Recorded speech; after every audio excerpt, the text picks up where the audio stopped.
Lei número 10. Contágio. Evite o infeliz e azarado. A miséria alheia pode matar você. Estados emocionais são tão contagiosos quanto as doenças. Você pode achar que está ajudando o homem que se afoga, mas só está precipitando o seu próprio desastre. Os infelizes às vezes provocam a própria infelicidade. Vão provocar a sua também. Associe-se aos felizes e afortunados. O tipo de personalidade contagiosa não se restringe às mulheres. Nada tem a ver com gênero. A sua raiz está numa instabilidade interior que irradia, atraindo desastres. Existe quase que um desejo de destruir e perturbar. Você poderia passar a vida inteira estudando a patologia das personalidades contagiantes, mas não perca o seu tempo. Aprenda a lição apenas. Se desconfiar de que está na presença de uma pessoa contagiosa, não discuta, não tente ajudar, não passe a pessoa adiante para seus amigos, ou você cairá na teia. Fuja ou sofrerá as consequências. Aqueles infelizes derrubados por circunstâncias fora do seu controle merecem toda a nossa ajuda e simpatia, mas há outros que não nasceram infelizes ou desventurados, mas atraem a infelicidade e a desventura com seus atos destrutivos e o efeito perturbador que exercem sobre os outros. Seria ótimo se pudéssemos chamá-los de volta à vida, mudar seus padrões, mas quase sempre são esses padrões que são assimilados por nós e nos mudam. A razão é simples: os seres humanos são extremamente suscetíveis a humores, emoções e até maneiras de pensar daqueles com quem convivem.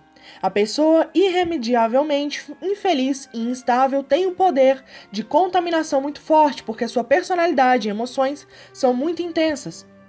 Ela costuma se apresentar como vítima, o que torna difícil ver logo de início que é ela mesma a origem desse sofrimento. Até você perceber a verdadeira natureza dos seus problemas, já está contaminado. Compreenda isso. No jogo do poder, as pessoas com quem você se associa são importantíssimas. O risco de se associar a contaminadores é que você desperdiça tempo e energia, preciosos para se livrar disso. Culpado por essa espécie de associação, você também será um sofredor aos olhos dos outros. Jamais subestime o perigo do contágio. São muitos os tipos de pessoas contagiosas com as quais devemos ter cuidado. Um dos mais insidiosos, porém, é o que sofre de insatisfação crônica. Só existe uma solução para isso: quarentena. Mas, quando você reconhece o problema, em geral já é tarde. Como se proteger desses vírus insidiosos? A resposta está em julgar as pessoas pelos efeitos que elas exercem sobre o mundo e não pelas razões que elas dão para os seus próprios problemas. As pessoas contagiantes são reconhecidas pela infelicidade que atraem sobre si mesmas, por seu passado turbulento, pela extensa fileira de relacionamentos rompidos, por suas carreiras instáveis e pela própria força de uma personalidade que se apodera de você e o faz perder o juízo. Esteja alerta a estes sinais do contaminador. Aprenda a olhar o descontente no olho. E o mais importante, não tenha dó. Não se complique tentando ajudar. O contaminador não vai mudar, mas você se confunde. O outro aspecto da contaminação é igualmente válido e talvez mais fácil de compreender. Há pessoas que atraem a felicidade com seu bom humor, com a sua natural animação e inteligência. Elas são fonte de prazer e você deve se associar a elas para partilhar a prosperidade que atraem sobre si mesmas.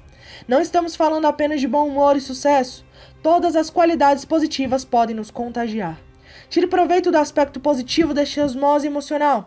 Se você for triste por natureza, por exemplo, jamais ultrapassará um certo limite. Apenas as almas generosas atingem a grandeza. Associe-se com os generosos, portanto, e eles o contaminarão, soltando o que está apertado e contido dentro de você. Se você é melancólico, gravite em torno das pessoas animadas. Se tender ao isolamento, force-se a ser amigo do gregário. Jamais se associe com quem tem os seus mesmos defeitos. Eles reforçarão tudo que trava o seu caminho. Crie associações apenas com afinidades positivas. Que essa seja uma regra de vida. E você se beneficiará mais do que com todas as terapias do mundo.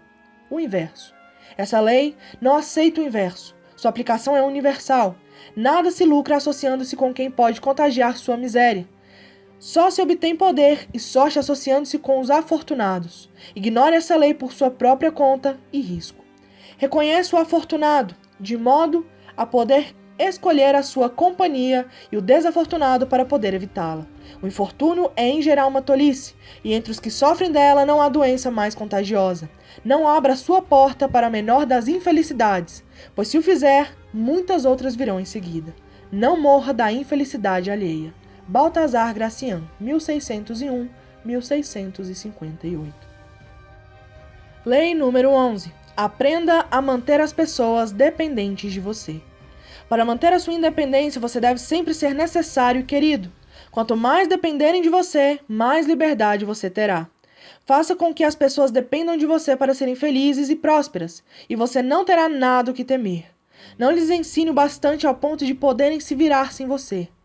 Poder é a capacidade de conseguir que os outros façam o que você quer. Se você consegue isso sem forçar nem magoar as pessoas, se elas de boa vontade lhes dão o que você deseja, então seu poder é intocável. A melhor maneira de alcançar esta posição é criando uma relação de dependência. O Senhor precisa dos seus serviços, ele é fraco ou incapaz de funcionar sem você, que se misturou de tal forma no trabalho dele, que eliminando-o, ele ficaria em grandes dificuldades, ou pelo menos perderia um tempo precioso para treinar outra pessoa para substituir você. Uma vez estabelecida uma relação dessas, você é quem tem o controle, a influência para forçar o Senhor a fazer o que você quer. E o caso clássico do homem por trás do trono, o servo do rei que na verdade controla o rei. Não seja como tantos que se enganam, acreditando que poder é independência. O poder implica um relacionamento entre as pessoas. Você sempre vai precisar dos outros como aliados, peões ou até como senhores fracos que servem de fachada para você.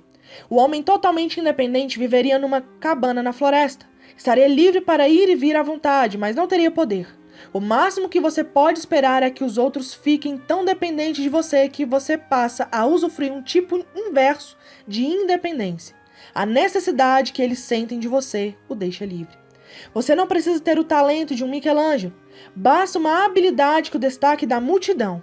Você deve criar uma situação tal que possa sempre se apegar a outro senhor ou patrono, mas que o seu senhor não seja capaz de encontrar facilmente outro servo com o seu talento particular.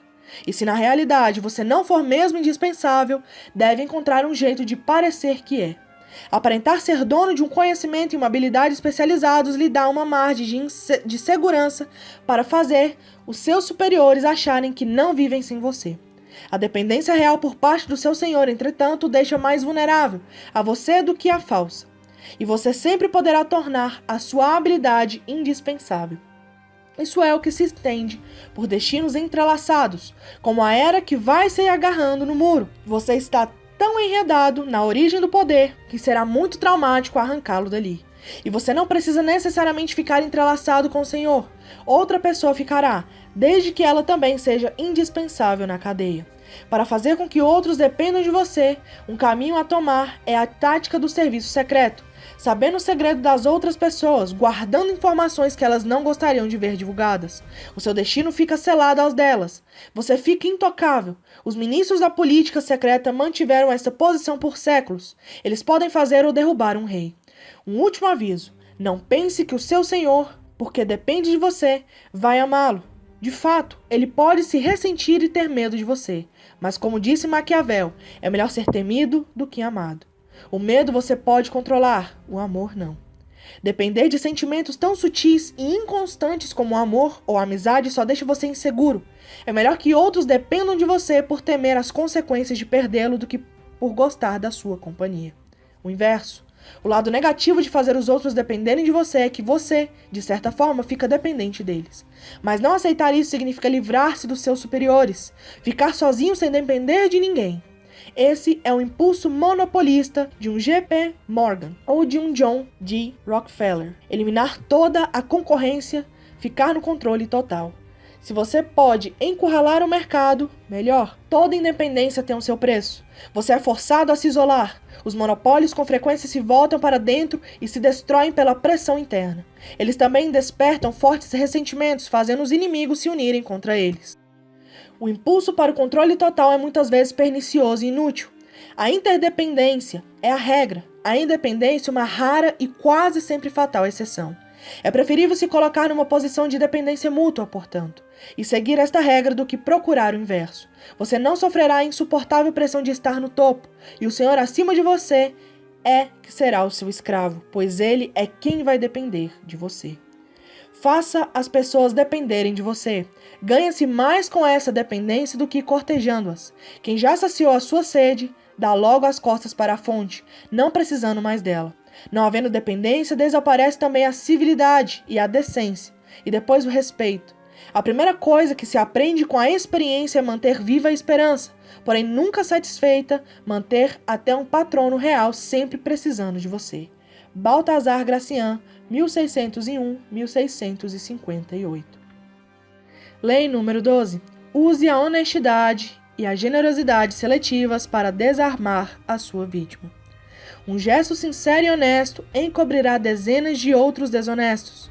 Até as pessoas mais desconfiadas baixam a guarda diante de atitudes francas e generosas. Uma vez que a sua honestidade seletiva as desarma, você pode enganá-las e manipulá-las à vontade.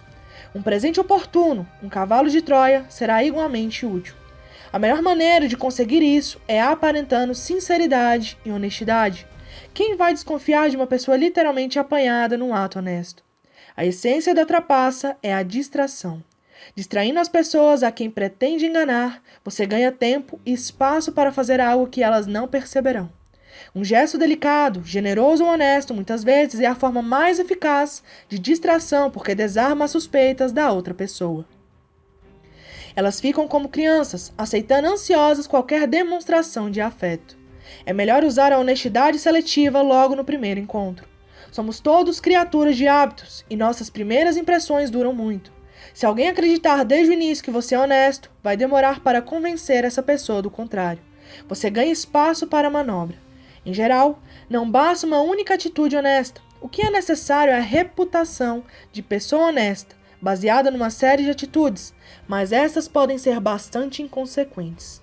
A honestidade é uma das melhores formas de desarmar o previdente, mas não é a única. Qualquer tipo de atitude nobre, aparentemente altruísta, serve. Talvez a melhor, entretanto, seja a generosidade. Raras são as pessoas que resistem a um presente, mesmo do inimigo mais ferrenho. Por isso, esta costuma ser a maneira perfeita de desarmar as pessoas. Um presente desperta em nós a criança, derrubando na mesma hora as nossas defesas. Apesar de olharmos com descrença o comportamento das outras pessoas, raramente vemos o elemento maquiavélico de um presente, com frequência escondendo segundas intenções. Um presente é o objeto perfeito para esconder uma atitude falsa. A bondade seletiva com frequência desarma o inimigo mais obstinado. Acertando em cheio no coração, ele corrói o desejo de revidar. Lembre-se, jogando com as emoções dos outros, gestos calculados de bondade podem transformar um Al Capone numa criança ingênua. Como qualquer abordagem emocional, a tática deve ser praticada com prudência. Se as pessoas perceberem os sentimentos de gratidão e cordialidade frustrados, se transformarão em ódio e desconfiança na sua forma mais violenta. Se não for capaz de fazer o gesto parecer sincero, não brinque com fogo. O inverso. Quando você já tem um histórico de dissimulações, não há honestidade, generosidade ou gentileza que consiga enganar as pessoas. De fato, isso só chamará mais atenção. Quando você já é visto como falso, uma atitude honesta, de repente, é apenas suspeita. Nestes casos, é melhor bancar o patife. Nada na esfera do poder está escrito em pedra. A falsidade declarada às vezes encobre as suas pegadas, e até o faz ser admirado pela honestidade da sua desonestidade.